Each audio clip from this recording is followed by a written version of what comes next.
This episode may contain strong language and adult themes. Viewer and listener discretion is advised.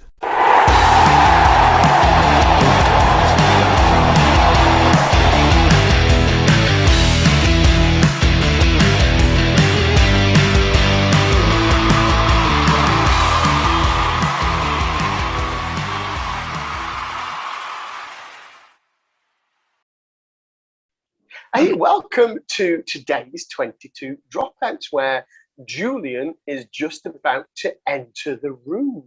Shall we wait for Julian, boys and girls? I know. While Julian's coming, let's all sing a little poem while we wait for Julian to turn up. And here he is. Hello, Julian. Say hello to all the boys and girls at home. Hello, boys and girls. And other animals. And other animals. Oh, talking of other animals, hi, Sam. How you doing? You all right? Hi, man. Hi. How's everybody? Jules has just got in. Yeah, I've just been at training, so I'm knackered. Oh, well, Sam hasn't, but he's knackered anyway. Yeah. So I did have quite a nice little gag. I mean, it's not a good one, but it was a nice one to say hello, welcome to the 2 Dropouts tonight while we were waiting for Julian. But Julian joined the meeting just before I could say so. So welcome to the 3 Dropouts.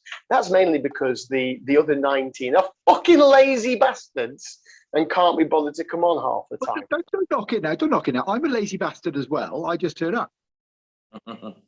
Okay, fair play. I don't see any flaw in your argument there. Phil is not a lazy bastard. Phil actually has Phil's a corporate bastard today. Phil has a luncheon with the Boy Scouts of America because he's been doing some work with them with the Rugby Foundation, and he has brought on. Man, I tell you what, some of the work that Phil is doing over in the States to increase rugby participation would make your eyes water. Now, I know they've got more people over there, Sam, than you have in Malta, but boy, when Phil goes for something, he doesn't hold back, does he? It's both clod-hopping feet, jumping in the puddle and splashing as many people as he can.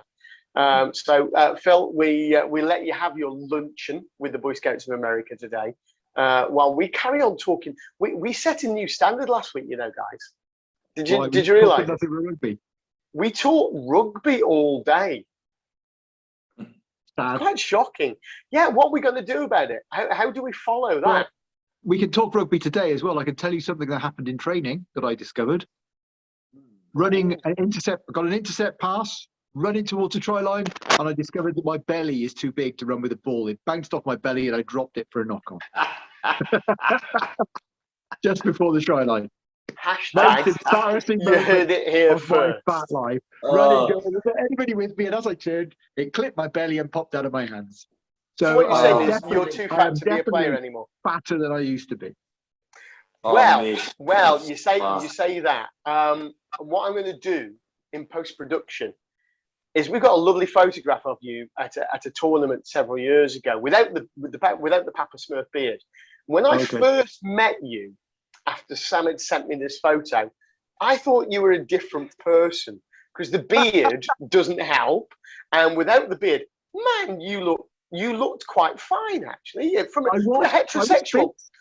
Yeah, well, you know, from a not a romantic or sexual point of view, you look quite fine as a gentleman. I was quite fine as a gentleman. I did quite well with the ladies as well. That may be so, but I mean, I what don't know that, although I have heard the stories and I've seen the photographs. Although most of the photographs tend to be of Pete Stentiford's bottom. By the way, where the fuck is Pete? His pub can't be that busy at this time of year. But Well, hey, Pete, of his new watch. yeah, get your ass on it. So, Jules, I've got to ask, mate. I've got to ask.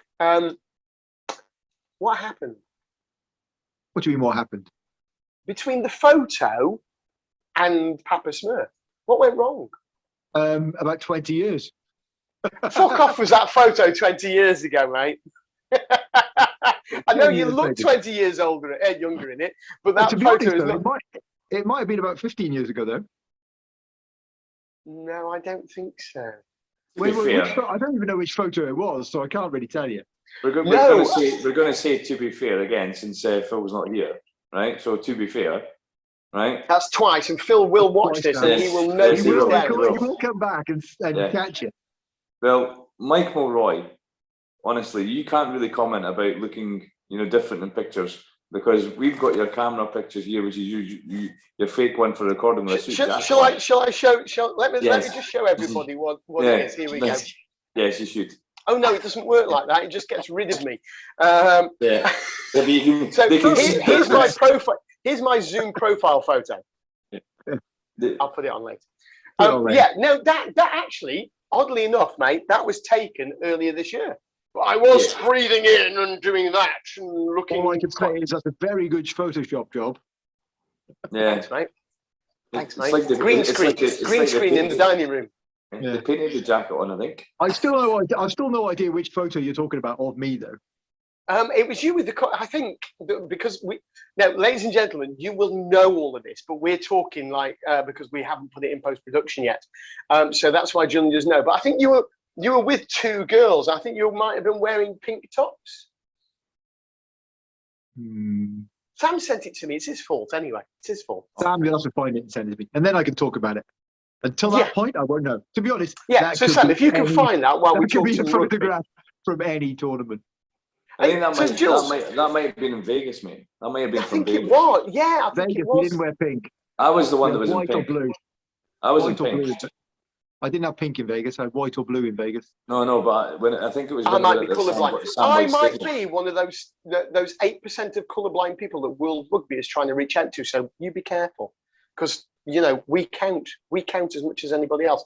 Anyway, listen, we can't talk rugby with Sam because he didn't do much this weekend because he's injured. A what? Sam, show everybody at home your foot. No thanks. Yeah, go on. No. What have you done? Go on. He's fucked himself, mate. Now, you're supposed to be ARing in Slovenia this weekend, aren't you? I am ARing in Slovenia this weekend. Ah, and can you AR with that foot? Yes. There's nothing terrible. It's just a bit bruised. Well, the Sweden game against Latvia this weekend has been postponed. Is it? Why? COVID in Latvia has raised so high, they've closed all the borders off. Oh, bloody hell. Oh, dear. There you go. So they've restricted entry into Latvia, so the Swedes aren't allowed to go in at the moment. Who knew that COVID in Latvia was going to be such a problem? It went. No, I did a really good warm up and all the rest of it for my first run out. And about 5 minutes into the first half, just above my ankle started going really, really stiff and hard. So I got some spray put on it and then carried on. And then afterwards, I looked down and I took my sock off and it's all swollen. And now it's still a bit swollen, but the pain's not as bad. But can we end this conversation and just make Sam say it went stiff and hard? Then he took his sock off and it was all swollen. Yes. Yeah, listen, and when he says it was all swollen, but the pain's not quite as bad. No, the blood came to the head. That was like my ball sack after my vasectomy. I loved the swelling, hated the pain. It's a bad night at a rugby club, isn't it? Without the booze. So Jules, were you supposed to go to Latvia this weekend? No, I was not. Ronnie's going. Ronnie Björklund from Sweden. You just made that name up by going blah, blah, blah. No, I didn't. What it sounded like. Ronnie, the person who has built my sheep shell, basically. The person whose daughter hides sheep in my bag at every tournament we end up going to was supposed to go to Latvia this weekend, but he can't now. So he is not going now. So he'll go next time. Now, I'm not so sure on TV you can say the person who hides sheep in my bag at every opportunity. Yeah, that's Ronnie's daughter, Sophie, who is the referee boss, the actual referee boss in Sweden. She is. What the fuck are you then? Because we thought you were the referee boss. Well, she's the 11-year-old referee boss. She bosses us. When she turns up at a tournament, she's in charge. She's getting ready for married life. That's what she's doing. No, talking married life, Sam. How's your love life now that you've moved to the island of Gozo? Moving on.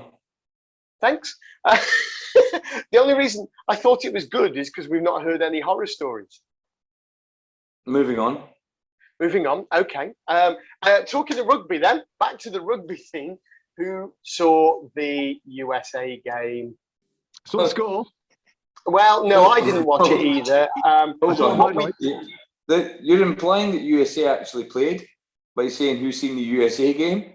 Oh, I saw the first minute. so that was 2 tries then.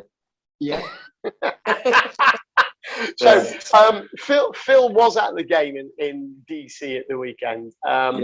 He now we'll talk about a bit more about this in part 2. But he was sending photographs of the scoreboard as the game progressed. And if a photograph could tell emotions, I think they got more and more depressed towards the end of the day. He was showing us. So I mean, it's an 80,000 seater stadium, isn't it, there in DC? And USA Rugby were reporting ticket sales of 50,000, which, to be fair, is pretty bloody good. But Phil, being Phil, probably went round and counted everybody, and he doesn't think there was anywhere near that number. So I don't know. You may have had sales, but people didn't turn up. Did the American fans leave the stadium as quick as the Man United fans did yesterday against Liverpool? Say that again, mate. Did the American fans leave the stadium as quickly as the Man U fans did against Liverpool yesterday? Oh, To be right, honest, you're talking Wendy ball. Sorry, I thought it was a don't. rugby match when I saw the score. Oh, mate, honestly. Oh. All I've heard is there was a red card and somebody shouldn't be playing for Man U again. And as soon as I saw that on my newsfeed this morning, I just swiped. It's a bit like Tinder, my newsfeed. If I see football, I just swipe it away. There wasn't a red card. There was at the end, 15 There you minutes go. ago. See, you left as well. You left the game early as well. I must have been enjoying my pint by then. But no, you know, even if there's 40,000 people there in DC this last weekend, hopefully 40,000 won't then go, if that's rugby and that's the state of rugby in America, I'm not going again. Hopefully, but Phil did say there was an awful lot of the crowd that were wearing All Black jerseys, an awful lot. And of course, it was a spectacle, whether they're Americans or not. It was the All Blacks coming to the USA, and it was a big occasion. It was billed as a big occasion, and it was a big occasion. It wasn't quite as big an occasion as the scoreline, but we'll talk more about that after this quick break. We'll see you in a minute.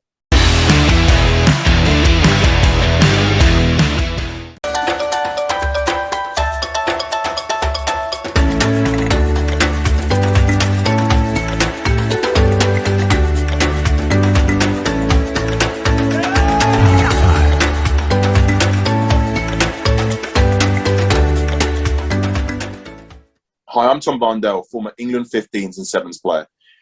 In 2022, I'll be supporting the first ever Samburu Sevens rugby tournament in Kenya.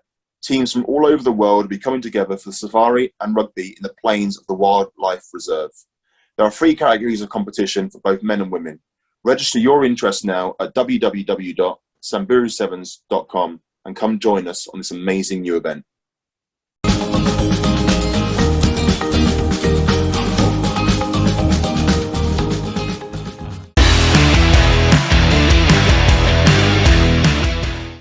Welcome back to the 3 dropouts, or the -19 dropouts as we like to be known tonight.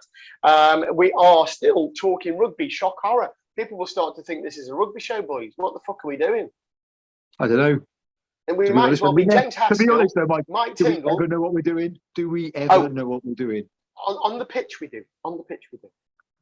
You sure about Of course that?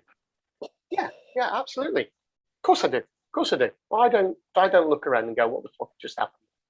I do sometimes and just go play on. Yeah. That's usually when I'm repping the kids' football, though. Oh, stop talking Wendy ball. You're annoying me tonight. That's both of you that Hey, talk listen. shit.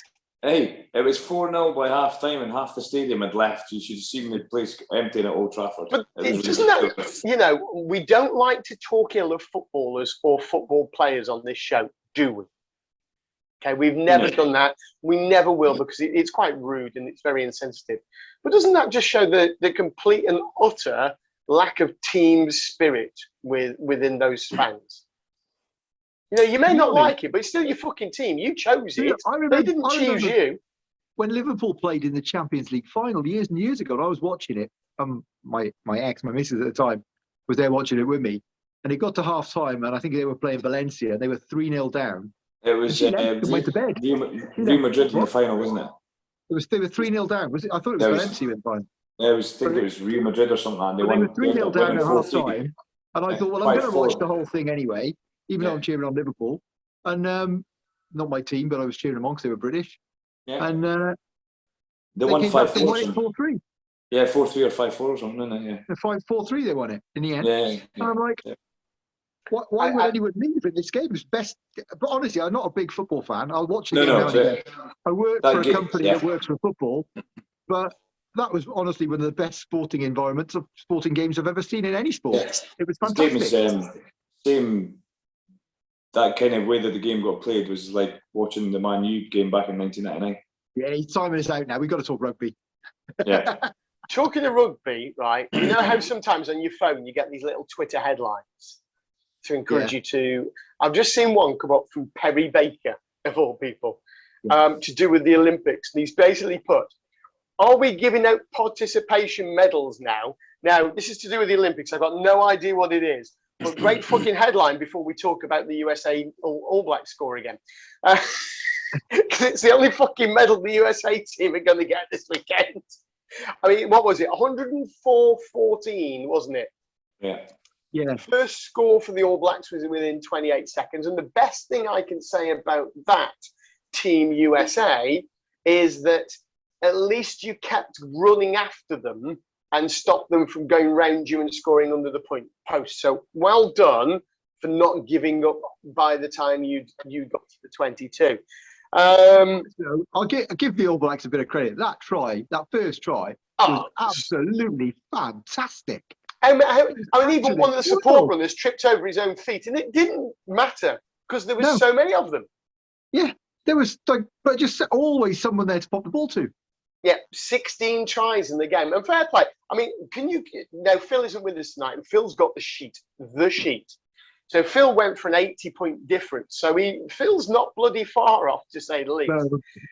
I think I said it was going to be 65-13, didn't I, to New Zealand. So I was pretty close on the USA score.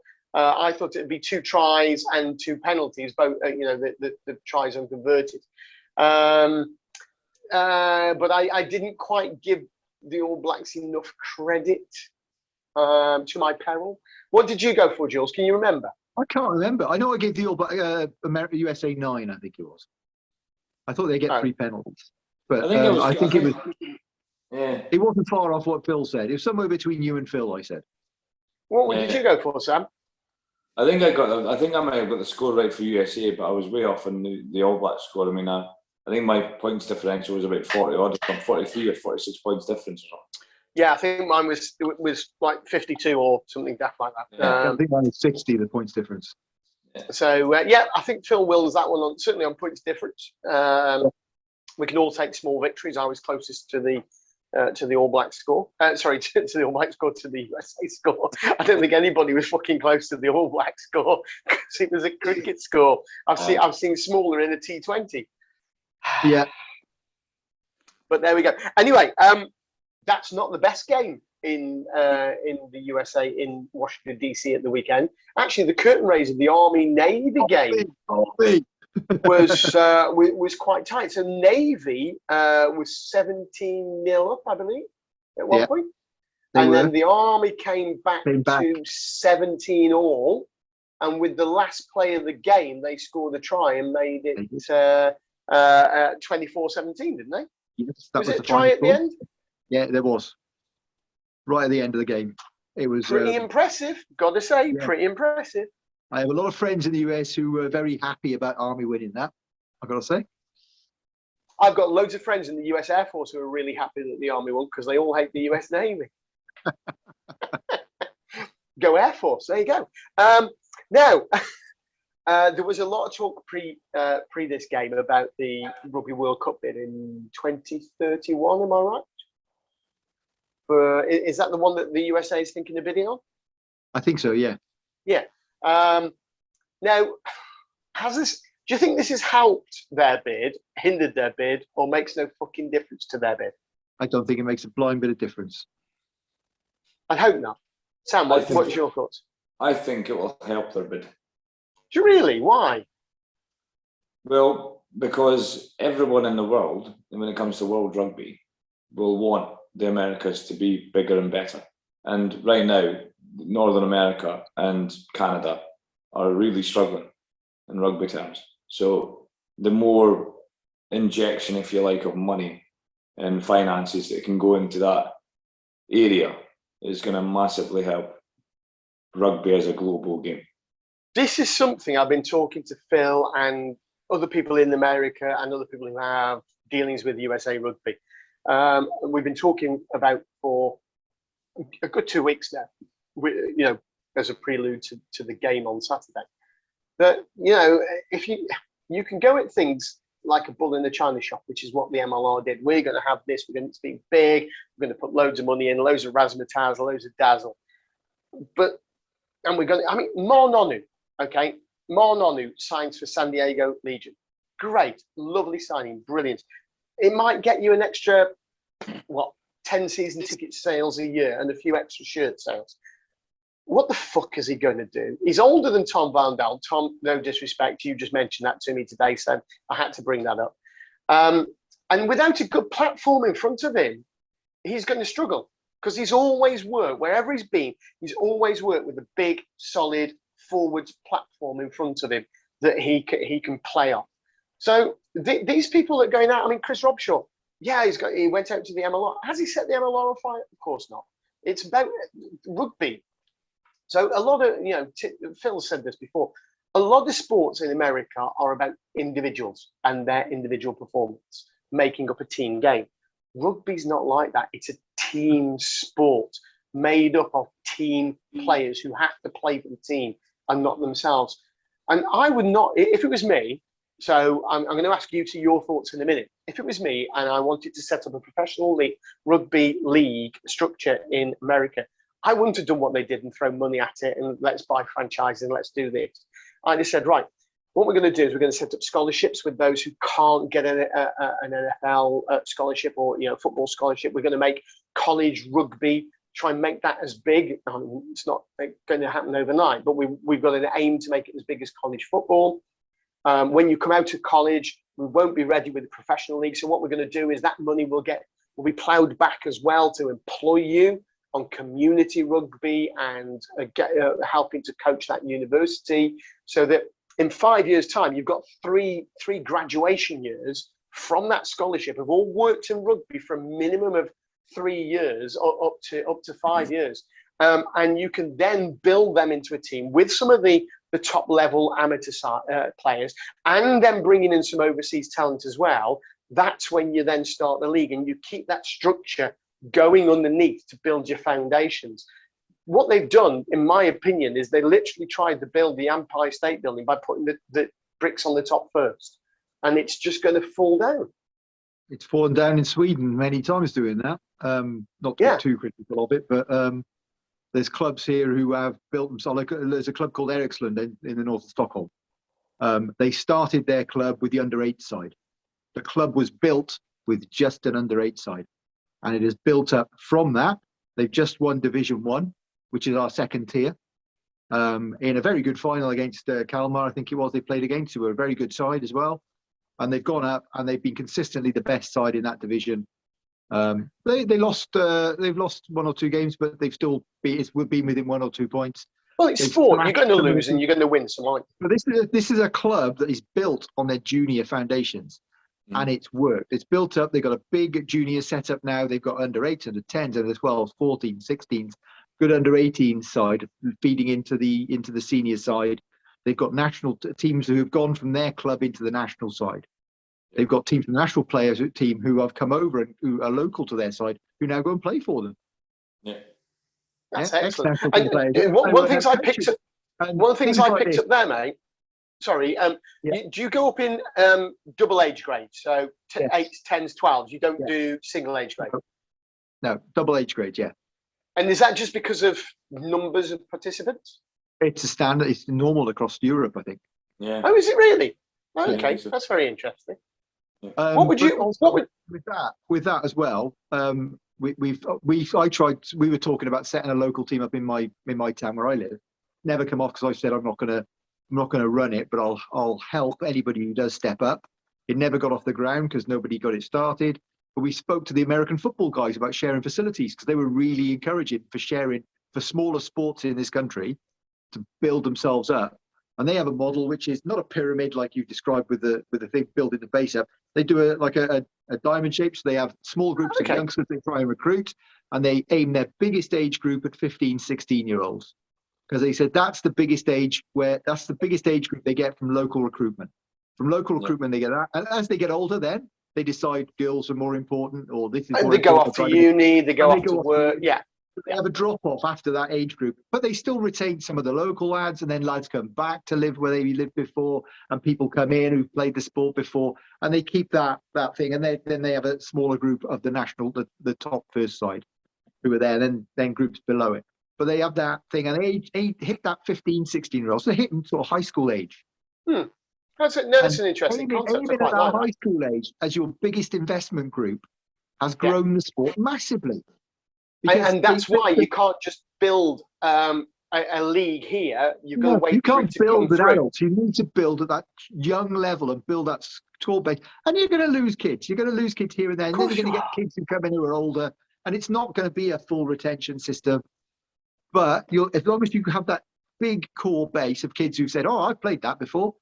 Some of them, when they're a bit older, might come back. Like me, for example. I played when I was up till 18, and then I didn't play for 6 or 7 years. So I went off and jumped out of airplanes for fun. And then I started playing again in my 20s. And started enjoying it again. I had a few years off as well, and then I started playing again when Christopher wanted to play. And so I was coaching them, and then you join the vets team, don't you? And you go down for a bit of fitness and all that, and it gets you back into the sport. The vets team is actually more fun than the seniors and all the rest of it. Oh, hell yeah. Hell yeah. In fact, do you two want to come over and AR for me on Friday night? I've got a vets game at a beer festival. A bloody PCR test, right? Or 8, whatever it is. Sam, what's your thoughts on USA Rugby? How would, if you were building a league now from scratch in a country that's got lots of major sports already, how would you go about it? Oh, said Bagpuss. You can feel the static going off in his head. Yeah. Rubber balloon on it. See how much you can stick to the wall.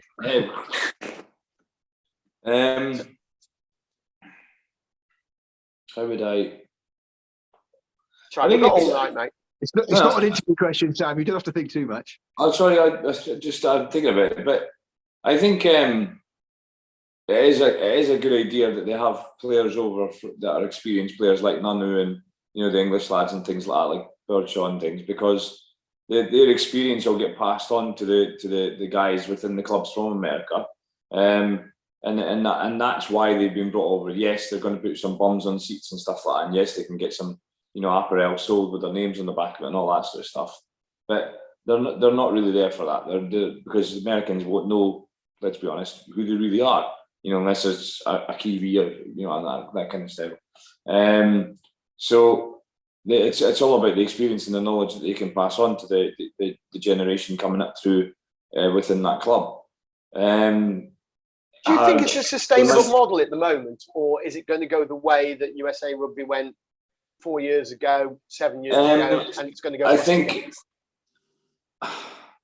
I don't know if it's a sustainable model or not, but I do think it will actually stay this time because there's enough groundwork being done, if you like, this time round, and the effort getting put in and trying to get the franchises going and stuff like that.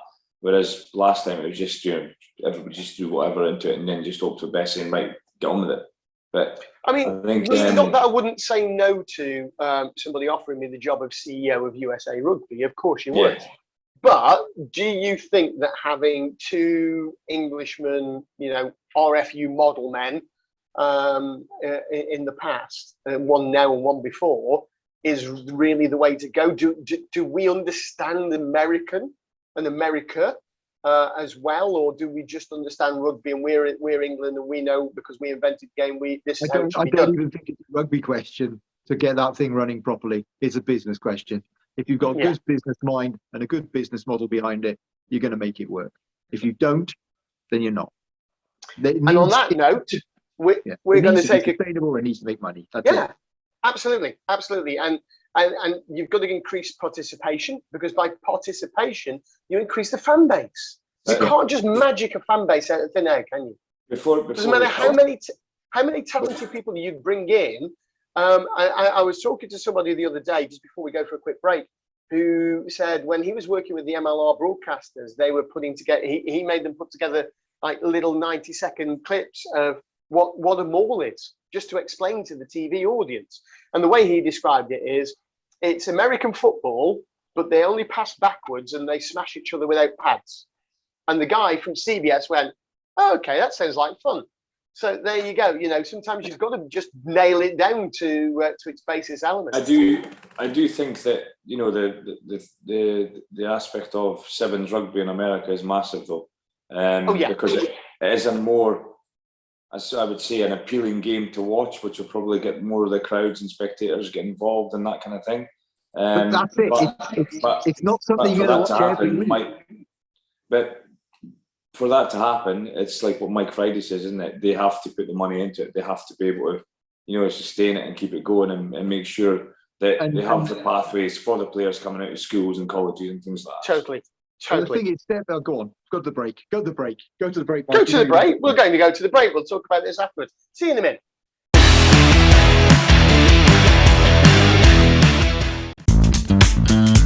When you need clear and concise match official communication systems, look no further than the brand new Axiwe AT350. Radios are always useful, they always help us, especially the Axiwe's, where all three of us can be open at any time, we can have open communication. Available now from refcomsglobal.net. Investing profits into match official development worldwide.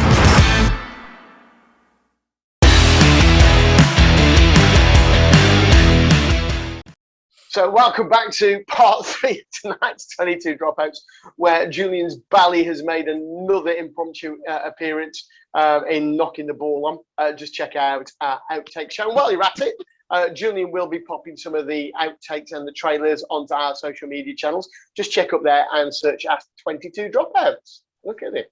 They might even do it one day. Now, listen, should we? I think we should stop bashing USA Rugby and MLR. But before we do, I read something. Yeah, there is more. Come here. To be sure, there's more, and there's more. Now, Gary Gold. What's that? Don't you remember that comedian? I can't remember his bloody name. He used to have worst accent I've ever heard. That was pathetic. And my family's Irish. Never do that again. You just My family's Irish. There. Stuff like when you go across to Dubai in the sandpit, talk to Eugene like that. See how far you get. Mate. Last time I saw Eugene, or the first time I saw Eugene, which was the last time I saw Eugene, I gave him a present to say thank you.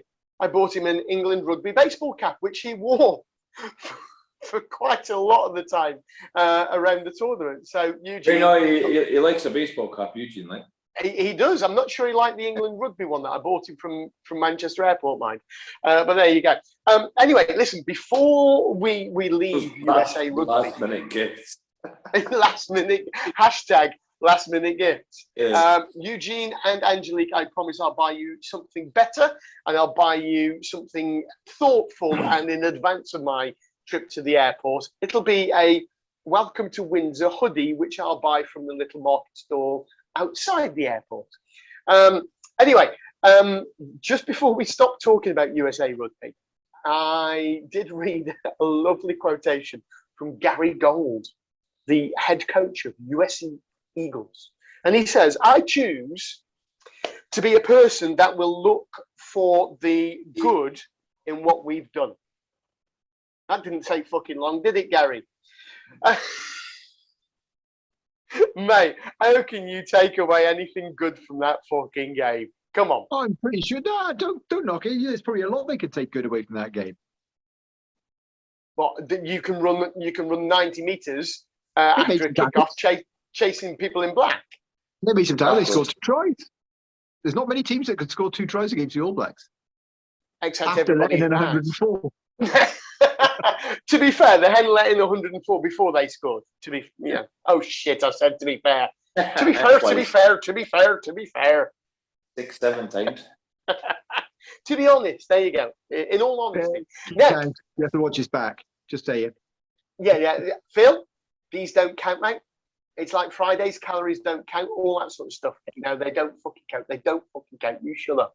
You shut up, otherwise I'm going to start adding. In fact, what I'm going to do is every time you're on screen, I'm going to put a subtitle underneath you that just says "to be fair," and I'm going to dub over the top of your voice when you're talking the words "to be fair," and then Phil is going to absolutely hammer your fine book. Sam has just put on our group chat. Phil, watch the recording. To be fair, you should, Phil.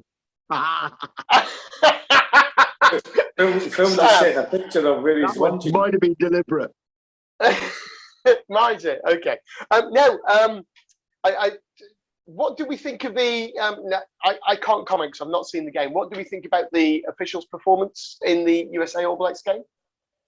Did they need to perform, or did they just need to be fit? Gardner must have had a really, really tough game running to the same set of posts the whole game. I tell you what, though, when he did the Bronco test on Monday, he fucking smashed it. That or he was knackered. Yeah, Bronco test on Monday. I already did one for 80 minutes. I've just done 93 Bronco tests in that game. As referees, right? Okay, so in all honesty, right? When a game gets to a certain point, do you find it difficult to still keep the same level of concentration when it is so one-sided? Okay, I'm going to throw something else in there then. Not only do you find it difficult to concentrate, do you? Because I think it's a different type of concentration. You've got to then manage that frustration from the losing team, not necessarily at professional level, but certainly at amateur level. You've got to manage that frustration because it can manifest itself in a number of ways. Do you also then, when you know the game is done by 100 points already, or 90, 80 points already, do you start to lower your standard for one team and let them get away with things? There's a difference between lowering your standards and changing the way you referee that team. Yeah. It's not the same thing. Yeah. You take into account the experience levels and the level of that team, and you referee them accordingly. You don't lower your standards. It's a different thing. Lowering standards means we drop them and we let people get away with stuff. We don't let them get away with stuff. We change the way we referee that team, knowing that they're of a lower standard, to try and raise them up to a higher standard. So you might talk more to that team. You might give them more opportunities to get the ball out. You might give them a lot more information before it comes out of the ball. Whereas the other team, you'll say less because they know what they're doing. So for me, it's not a change of standards; it's a change of the approach to how you referee. Managing styles. Yeah, which also, answering your other question with the focus thing, is for me, it actually adds more focus to the game. You've got to raise your game, haven't you? You've really got to raise your game to keep this team actually playing and to make them want to come back next week. Yeah. Because when you get thrashed 104-0 or 104-14, you then have to pick yourself up at training the next 2-3 times, however many times you've trained in the week, and pick that team up off the floor and get them to want to turn up on Saturday again and do the same thing again. Yeah. So what do you reckon they said to Bath after last week then when they played Because did they lose again this week? I don't know. I didn't see the result. I haven't seen any rugby this weekend apart from the. No, I don't think I saw any rugby this weekend. No, to be honest, mate, I've only seen the game I was involved in. Yeah, but tell a lie. Yes, they lost against Quins 31-17. They lost again. Yeah, they did to Quins, didn't they? 31 something. 31-17. 31-17. Cardiff just beat the Dragons. That looked like a bit of a cracker of a game. Scarlets beat Munster, I think, at home, which was a good game as well. Some of the tries in that were fantastic. I've seen the highlights. And Sweden, more importantly, beat Luxembourg 51-5. So again, comes back to big scoreline. Absolutely thrashed Luxembourg. And I got to say, I watched the game. the Swedish national team played some absolutely fantastic rugby. So if you want to go on the Rugby Europe website, there's a link to all the games on there, and you can go back and watch that. It's an absolutely cracking one. Okay, it's not exactly one-sided during the game as well. Luxembourg didn't play badly, but the Swedish guys just, when they got an opportunity, they took it. So for anybody who in the future might be bored when USA score in the first 28 seconds again, All Blacks score against the USA in the first 28 seconds, and want to change the scenery and don't have BT Sport, they can go to Rugby Europe and watch all the games live? All the games live on Rugby Europe TV, all the international games, and the Super 6 series at the moment as well, or Super 8 series, whatever it is. What's that? That's all the top clubs around Europe playing in a series, all the semi-pro teams. Yeah. So Belgium, Austria, Belgium, there's 2 Russian teams, Tel Aviv, there's a Belgian side in there, there's a Dutch side in there, and there's another one, I think, Spanish. I think Paolo must have been refereeing one of the Russian games. Spanish side. Is Israel in Europe? It plays in the Rugby Europe tournaments, yes. It does, yeah. A bit like it sings in Eurovision, but it isn't. Yeah, well, they wouldn't go down so well playing with all the Arab nations, I think. Although you say that the Brothers of Abraham with that combined side with the UAE, then that's a really good idea. Yeah, it was, but the UAE are slightly different to some of the countries around there with the Israelis. Fair point, well made. Not a lot. There are some friends there, but not all yet. Hopefully, there will in the future. Yeah, exactly. And we can unite through the sport of rugby, which has done wonders around the world for many a year with many a nation. And long may that continue to be the case. Sarries carried on their winning streak again this week. They beat Wasps 56-15. I mean, Wasps, half of the people that were with, I actually nodded off during the game. I did start to watch it, but I'd had a couple after the game on Sunday with some friends, and I sat in my study with my feet up on my desk, and it was so boring I nodded off. So I'm glad I didn't buy a season ticket. Thanks, guys. You watched the football, mate. It was really exciting. No. Football. Yeah. Listen, how many times now have you mentioned the Wendy ball in this show? You're going to start getting, just as I get fined for saying, you're going to start getting fined every time you talk about football. I'm going to do a football referee course soon. Animal. There you go. He's muted.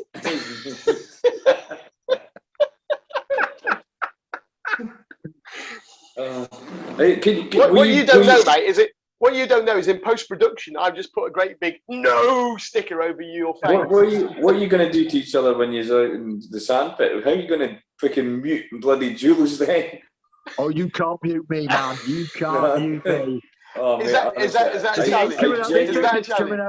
I'm annoyed. I'm genuinely annoyed. I can't come out to Dubai. I really want to go, but I just bloody well can't. It's the first round of the league that weekend. That weekend, I just can't come. So annoyed. I know. We'd been good to get that. Jules, I forgot to tell you. What? I've sorted out your roomie for you. Oh fuck. Yeah, you're with Christopher. Oh fuck. Is Chris not in Dubai? Oh fuck. Chris has been nominated by Tutti and to go to the Invitational. He's going. Is Tutti going? Oh, brilliant. Is Tutti coming? Oh, let me send so Jules, change your flights, mate. Fly to Manchester. We're all going to go together. No. In fact, I might even book my own hotel on the Saturday night.